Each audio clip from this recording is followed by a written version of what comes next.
Ladies and gentlemen, you've read about it in the papers. Now, witness before your very eyes that most rare and tragic of nature's mistakes. I give you the average man. Physically unremarkable, it instead possesses a deformed set of values. Notice the hideously bloated sense of humanity's importance. Also, note the club-footed social conscience and the withered optimism. It's certainly not for the squeamish, is it? Most repulsive of all are its frail and useless notions of order and sanity.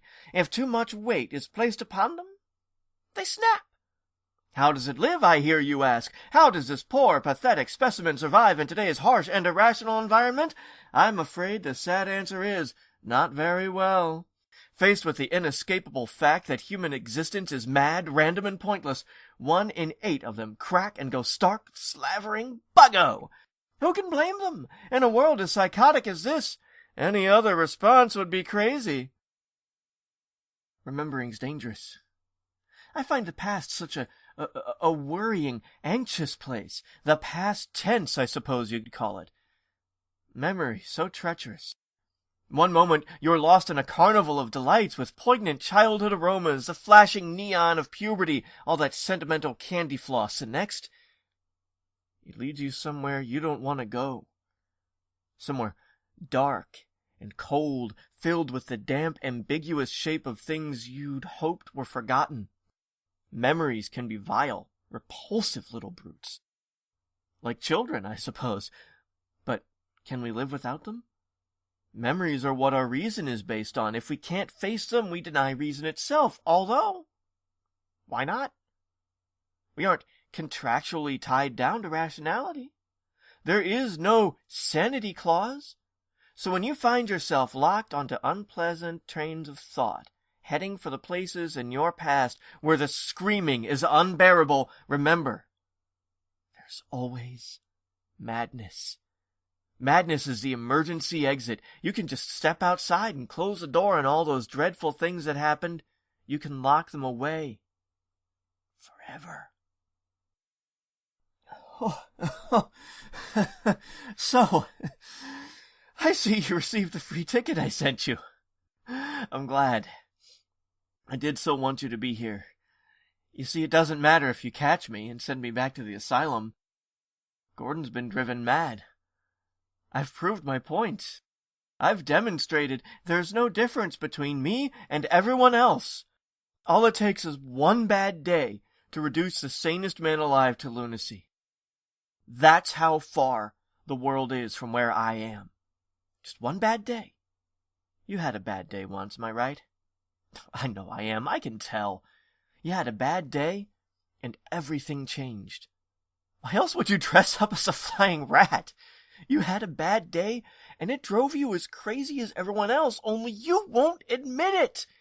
You have to keep pretending to yourself that life makes sense, that there's some point to all this struggling.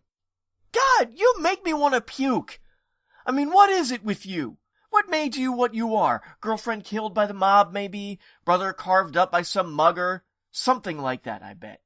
Something like that. Something like that happened to me, you know. I'm not exactly sure what it was. Sometimes I remember it one way, sometimes another. If I'm gonna have a past, I prefer it to be multiple choice. But my point is I went crazy. When I saw what a black, awful joke the world was, I went crazy as a coot. I admit it. Why can't you? I mean, you're not unintelligent. You must see the reality of the situation. Do you know how many times we've come close to World War III over a flock of geese on a computer screen? Do you know what triggered the last World War? An argument over how many telegraph poles Germany owed its war debt creditors. Telegraph poles! It's all a joke! Everything anybody ever valued or struggled for. It's all a monstrous, demented gag. So why can't you see the funny side? Why aren't you laughing? Oh, yes. Fill the churches with dirty thoughts. Introduce honesty to the lighthouse. Write letters in dead languages to people you've never met. Paint filthy words on the foreheads of children. Burn your credit cards and wear high heels. Asylum doors stand open. Fill the suburbs with murder and rape. Divine madness. Let there be ecstasy. Ecstasy in the streets. Laugh, and the world laughs with you. I have been witness to genius in the area of this criminal endeavor.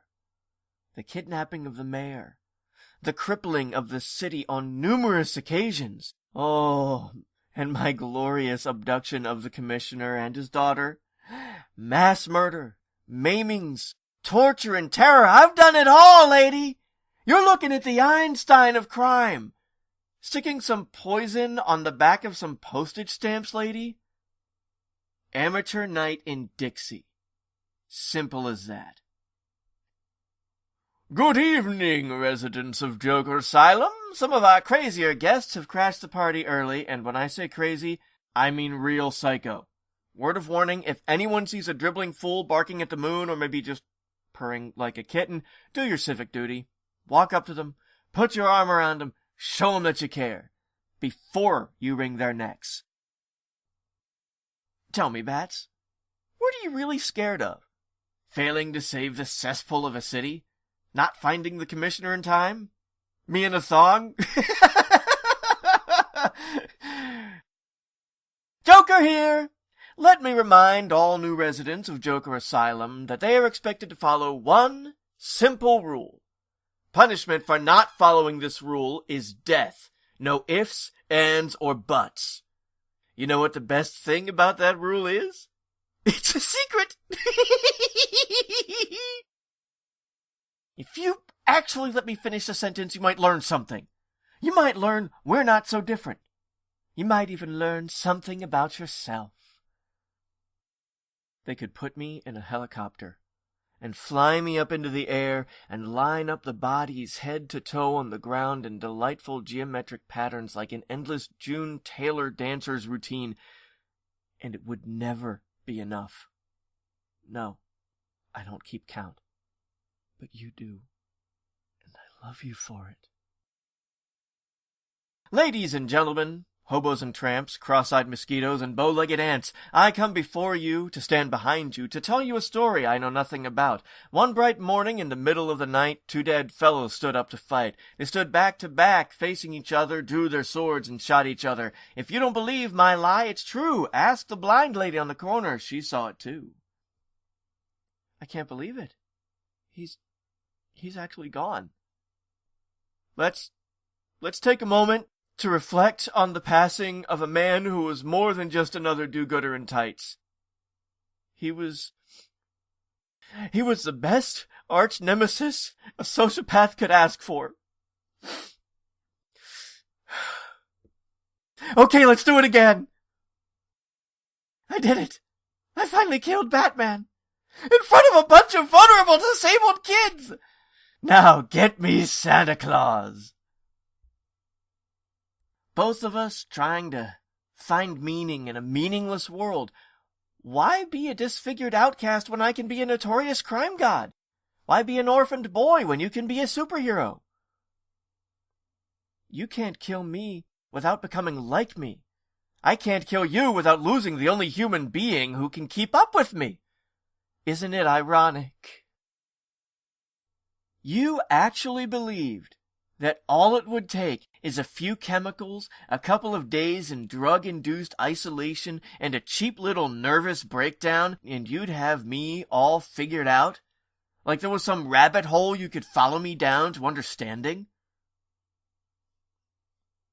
I'd like to bet you have no idea what you're dealing with. I bet double or nothing Batman crawls out of that shallow grave with his faculties intact and hunts you down like the dogs you all are. Oh, jeez! I hit Jason a lot harder than that. His name was Jason, right?